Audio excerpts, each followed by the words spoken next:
Good morning, class. How are you? I wish you all are fine and healthy. Now, we will read our SST chapter number 4, remaining part of our SST chapter 4. Now, open page number 273. In our last lecture, we haven't discussed about the climate, weather, and factor influencing climate.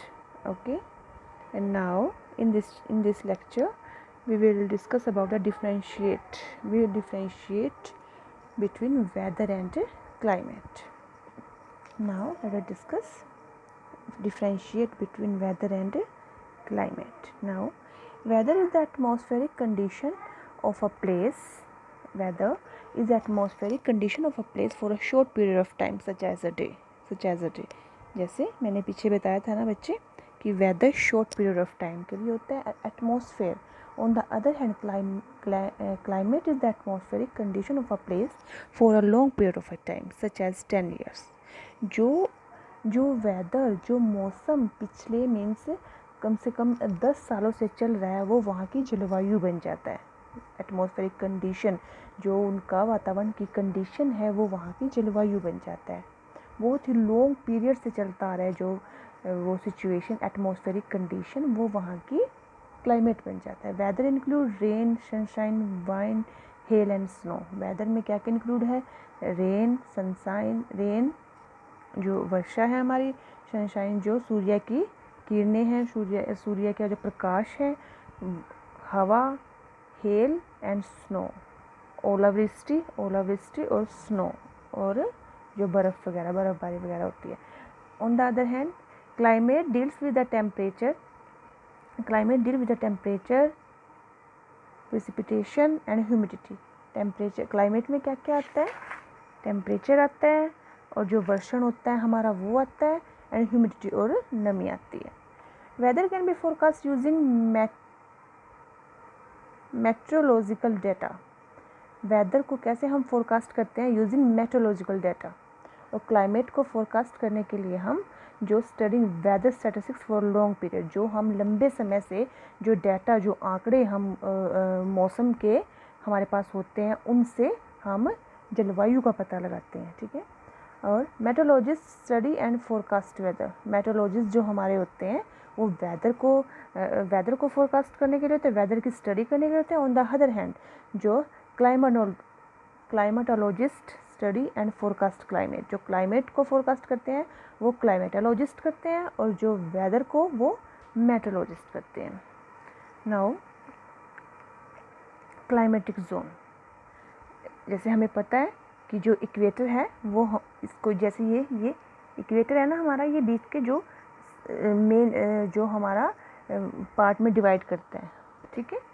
The earth does not get equal amount of sunlight at every place. पीछे बताया था मैंने कि जो हमारी पृथ्वी है वो equal amount of, वहाँ पर जो इक्वल अमाउंट में सनरेज नहीं पहुँचती. Based on the amount of sunlight and the rainfall a place receive. Based on the amount of sunlight and the rainfall a place receives, the earth can be divided into 3 heat or climate zone. जो हम sunlight, सूर्य का प्रकाश, और जो जितनी वहाँ पर वर्षा होती है उसके अकॉर्डिंग हम अर्थ को तीन मतलब हिस्सों में डिवाइड करते हैं, कैन इंटू 3 हीट और क्लाइमेटिक जोन. 3 में torrid zone, temperate zone and frigid zone. Torrid zone और tropical zone. It lies both side of the equator. ये जोन होता है वो इक्वेटर के बोथ साइड, ये देखो इक्वेटर के बोथ साइड लाई करते हैं. ये फर्स्ट वाला जोन, ये जो हमारा होता है equator. It stretch from tropic of cancer in the north to tropic of capricorn in the earth. यह स्ट्रेच करता है ट्रॉपिक ऑफ कैंसर को नॉर्थ की तरफ, उत्तर की तरफ, और ट्रॉपिक ऑफ कैंसर को उत्तर दक्षिण की तरफ. It stretch from tropic of cancer in the north. यह ट्रॉपिक ऑफ कैंसर के द्वारा, जो हमारी भूमध्य रेखा होती है उसके द्वारा नॉर्थ में स्ट्रेच किया जाता है, और ट्रॉपिक ऑफ कैप्रिकॉर्न जो हमारी रेखा होती है, मकर जो हमारी रेखा होती है, उसके द्वारा ये दक्षिण में स्ट्रेच किया जाता है, स्ट्रेच, ठीक है। This zone experience hot and humid climate throughout the year because it receive direct rays of the sun.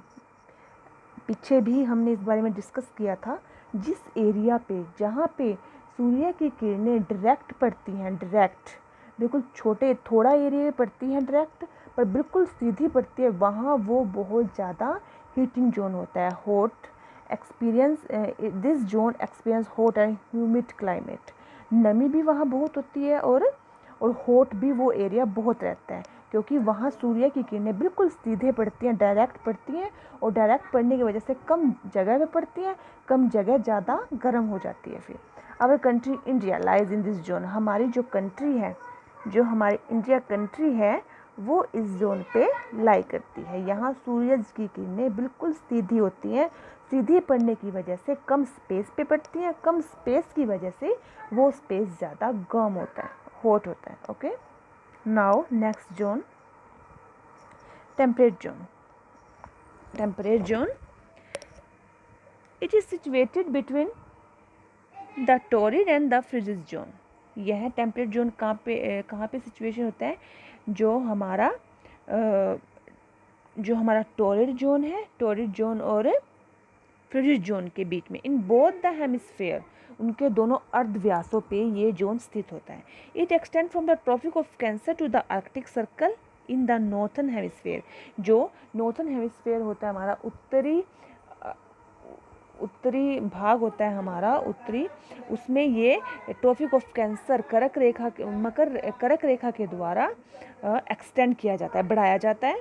And from the tropic of capricorn, और मकर रेखा के द्वारा यह antarctic circle in the southern hemisphere, यह दक्षिण में tropic of Capricorn के द्वारा एंटार्क्टिक सर्कल की तरफ बढ़ाया जाता है, एक्सटेंड किया जाता है। Now moving on the next page, 274 page.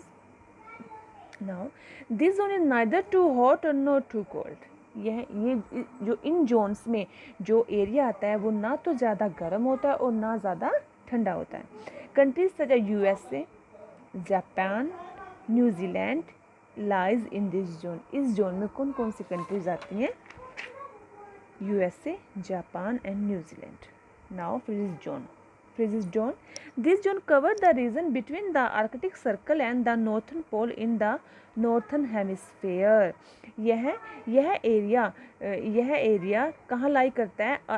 Between the arctic circle में लाई करता है, और एंड द नॉर्थ पोल में लाई करता है ये area. Okay, now northern hemisphere में लाई करता है, and the region between the antarctic circle and the south pole in the southern hemisphere. और कहाँ लाई करता है?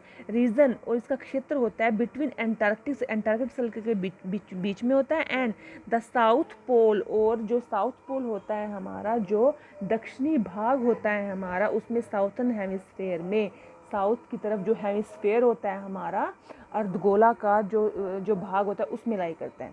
It receive slanting rays of sun. देखो हमने पीछे ये डिस्कस किया था बच्चे कि जहाँ पर सूर्य की किरणें स्लांटिंग वे में पड़ेंगी, वो सूर्य की किरणें, सूरज की रेज वहाँ पे ज़्यादा एरिया कवर करेंगी। इसी वजह से उस एरिया में थोड़ा ठंडक ज़्यादा रहती है, एक्सट्रीमली कोल्ड रहता है, बहुत ज़्यादा कोल्ड रहता है।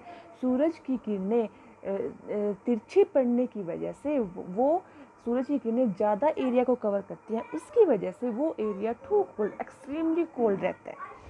Now it receive slanting rays of sun. Slanting रूप में सूर्य की किरणें ये रिसीव करता है ये area. The climate in the frigid zone is extremely cold होता है, बहुत ज़्यादा कोल्ड होता है इन एरिया के, क्योंकि सूरज की किरणें स्लांटिंग तो होती ही हैं, स्लांटिंग होने के साथ साथ वो ज़्यादा एरिया कवर करते हैं, इसी कारण से ये एक्सट्रीमली कोल्ड होता है।